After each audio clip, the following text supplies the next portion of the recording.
2024 সালে আমরা আমাদের সংবিধানের 75তম আমরা দিবস পালন করেছি এবং এই 75তম যে আমাদের সংবিধান হয়েছে তা জনসমক্ষে তুলে ধরার জন্য আমাদের রাষ্ট্রীয় ভারতীয় জনতা পার্টির রাষ্ট্রীয় নেতৃত্ব তারা সিদ্ধান্ত নিয়েছেন আমরা এই সংবিধান গৌরব অভিযান অর্থাৎ মানুষের কাছে এই সংবিধান সম্পর্কে তুলে ধরার জন্য আমরা বিভিন্ন কর্মসূচি আমরা পালন করছি। তারই অঙ্গ হিসাবে আজকে ভারতীয় জনতা পার্টির নেতৃত্বে সমস্ত জেলাতে প্রায় 10টি জেলাতে আজকে এরকম র্যালি আমরা সংগঠিত করছি এবং এই যে কংগ্রেস এবং কমিউনিস্ট আমরা ইদানিং দেখছি বাবা সাহেব আম্বেদকর যিনি সংবিধান রচয়িতা ওনাকে নিয়ে ওনারা কনভেনশন করছেন, মিছিল করছেন, এটা যে ঢঙ্গি, এটা যে মানে কত বড় বাবা সাহেবকে অপমান করেছেন এই কংগ্রেস এবং কমিউনিস্টরা, তো এইটা মানুষের সামনে তুলে ধরার জন্যই আমরা আরও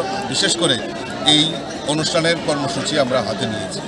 আমরা জানি যে বাবা সাহেব আম্বেদকর সংবিধান রচয়িতা, এই জওহরলাল নেহরুই বলুন, ইন্দিরা গান্ধীই বলুন, রাজীব গান্ধী বলুন, তারা বাবা সাহেব আম্বেদকরকে বারবার অপমানিত করেছে এবং উনি নির্বাচনে লড়াই করেছেন, নির্বাচনে ওনাকে জিততে দেননি এই কংগ্রেসিরা, সংসদে প্রবেশ করতে দেননি, উনি বাধ্য হয়ে অপমানে উনি নির্বাচনে লড়া বন্ধ করে দিয়েছিলেন এবং এই সংবিধানকে বারবার ছেড়খানি করা হয়েছে, সেই জওহরলাল নেহরু হোক আর ইন্দিরা গান্ধী হোক।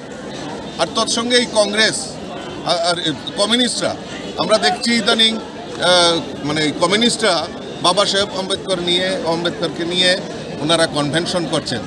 আমি লজ্জা থাকা উচিত এই কমিউনিস্টের তারা। বাবা সাহেব আম্বেদকর যখন সেন্ট্রাল মুম্বাইয়ে উনি উপনির্বাচনে প্রার্থী হয়েছিলেন তখন সেখানকার শ্রীপদ গাঙ্গে কমিউনিস্টের নেতা উনি উক্তি করেছিলেন যে আম্বেদকরকে ভোট দেওয়া যাবে না, আম্বেদকরকে ভোট না দিয়ে ব্যালট পেপার ছিঁড়ে ফেলে দাও, এই উক্তিও উনি করেছেন।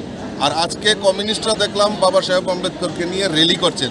তাদের লজ্জা থাকা উচিত, কারণ তাদের রাজনৈতিক অবস্থান এবং তাদের ব্যক্তিগত কমিউনিস্ট পার্টির যে সংবিধান রয়েছে সেখানে এই সংবিধানকে পাল্টে ডিক্টেটরশিপ চালু করার সেখানে উল্লেখ করা আছে। তো তারা কিভাবে এই সংবিধান নিয়ে বড় বড় কথা বলেন?